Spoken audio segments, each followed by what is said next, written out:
In the early hours of October 3, 1991, a security camera on an oil platform in the North Sea recorded a few minutes of footage that the platform's operator would spend the next 2 decades insisting never existed. The camera ran every night on a loop. It existed for insurance. It captured weather, supply boats, and dark open water.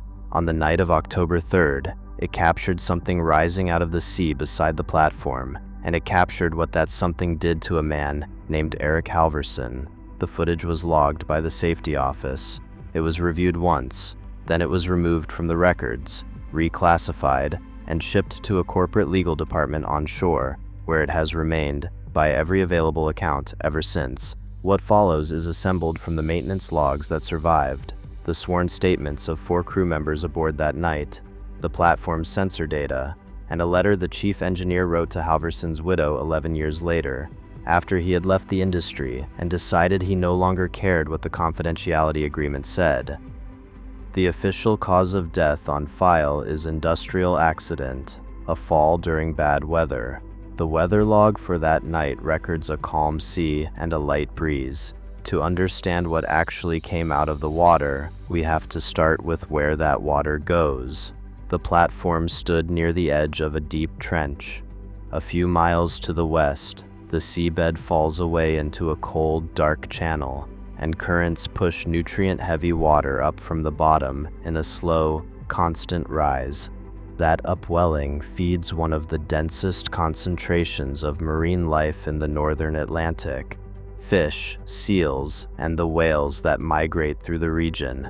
It is, as a matter of simple ecology, exactly the kind of place that would draw something large enough to eat whales. And it is cold. That detail matters, and we will come back to it, because the first thing people say when they hear this is that the water is too cold for a shark like this. The assumption is wrong, and the reason it is wrong is the entire point. The platform held a crew of 41. Among them was Eric Halvorsen, 38 years old, a Norwegian production operator with 2 daughters and 14 years on North Sea rigs. He was, by every account, careful, the kind of man who clipped his harness when nobody was watching. That night he was sent below to check a valve the control room had flagged. He went down at 2:40 in the morning. The camera picked him up a minute later. At 2:43, the platform's sensors recorded the first anomaly. The legs of the structure carry instruments that measure stress on the steel. On a calm night, they read almost nothing. At 2:43, one of them registered a sideways load. Something had pushed against it. The control room operator, a man named Davies, assumed a supply boat had drifted into the structure, and he checked the radar. There was no boat anywhere near. At 2:44, the sensors logged a second contact, heavier. The reading was consistent with a large mass striking the structure and dragging along it. Davies, in his statement, describes radioing down to Halvorsen to ask if he had felt anything. Halvorsen answered that the water beside him was, in his words, moving wrong. Davies asked him to clarify. Halvorsen did not answer the second time. The camera is what answers. The footage, as described in the surviving safety report and 3 separate witness statements, shows the sea beside the platform beginning to rise. Not a wave, a swelling. The water lifting upward as though something enormous was rising beneath it. And then the surface broke, and a fin came out of the sea. Every witness describes the same thing, in different words. A tall, dark fin, rising above the surface and sliding past as the body beneath it turned. What they all fixed on was the color. It was not the clean gray of a living shark. It was blotched, marked with pale areas, as though something had been building on it for a very long time. The crew member at the monitor said it looked like the animal had spent its whole life somewhere. The light never reached. That detail, the pale coloring, is the second thing people get wrong, and it is worth stopping on. When this kind of footage surfaces, the most common objection is that anything from this animal would be black, fossilized, millions of years old. But a tooth or a hide does not turn dark from age alone. It turns dark from mineral staining, from the chemistry of deep, cold water absorbed over a life spent far below the surface. An animal living down there right now would carry that staining while still being completely alive. Not a fossil, stained. There is a difference, and the difference is the whole case. What the camera recorded next has been described by 4 men who were not in the same room when they described it. The body that followed the fin was enormous, longer than anything any of them had a frame of reference for. The head, when it turned into the light, was broad and blunt, far wider than any shark they had ever seen, with small dark eyes set far back. And along the jaw, even with the mouth closed, the tips of the teeth were visible, pale, triangular, each one, in the words of the man at the monitor, the size of an open hand. This is where we have to say what the men on that platform could not. What they were describing, independently, in plain language, is not consistent with any living species in the ocean today. It is consistent with one species known only from the fossil record, Autodos Megalodon, the largest predatory shark that ever lived, reconstructed from teeth and vertebrae to the length of a small whale, with a bite estimated at over 40,000 pounds of force. A species the textbooks say vanished around 3.5 million years ago. The textbooks also say it vanished because the oceans cooled, because it was a warm water animal that lost its shallow nurseries, but that conclusion rests entirely on where its teeth were found, and teeth are only found where geologists look. In the deep ocean, the seabed has barely been sampled at all. If a population of this animal followed the cold and the prey down into deep water as the surface cooled, their teeth would settle on a seafloor that no survey has ever touched. The absence of evidence in a place where no one has ever looked is not evidence of absence, and that answers the cold water objection completely. The animal that came up beside that platform was not living in warm shallows.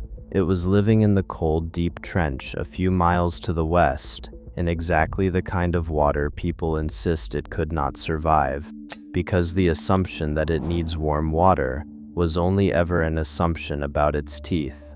There is one more objection, and it is the most reasonable of all.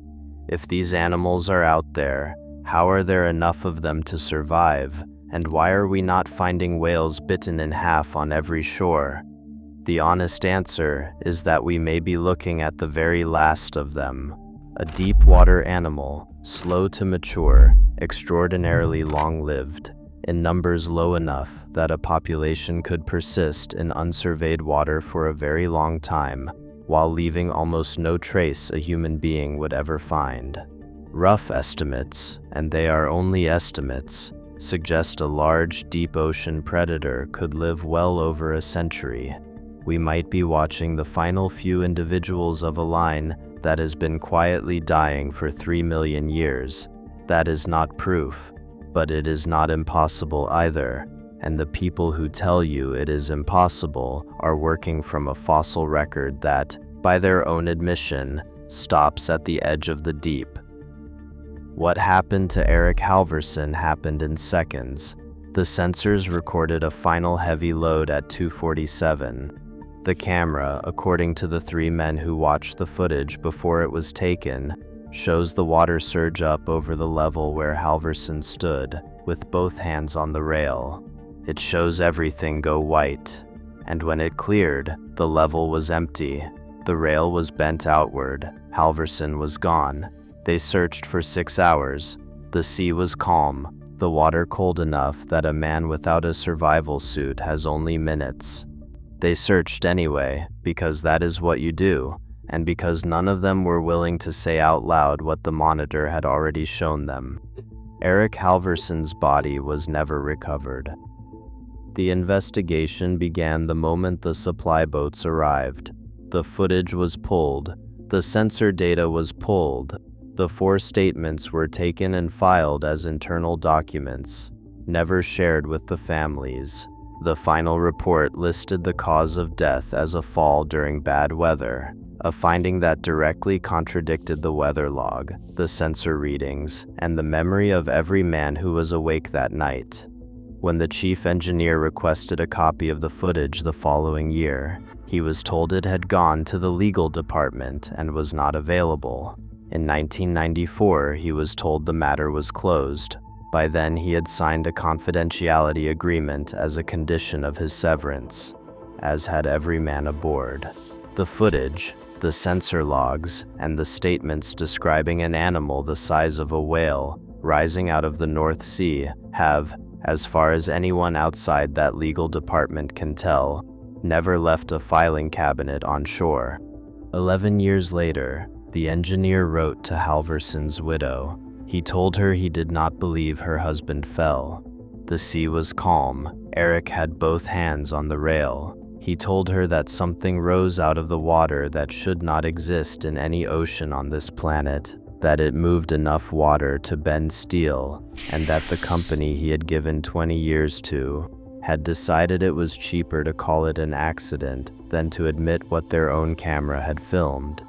He told her he was sorry he had stayed quiet so long, and he told her the thing he had never been able to stop thinking about, which was that the animal did not seem to be hunting.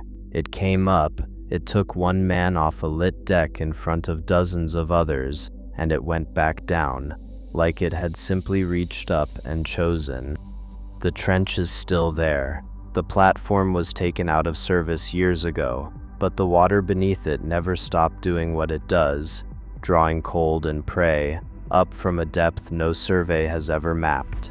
Whatever came up out of the sea on the night of October 3rd, 1991, the thing 4 men watched on a monitor and never spoke of again, is, by every indication, still down there, in the cold, in the dark, in the part of the ocean we have decided, against all evidence, is empty.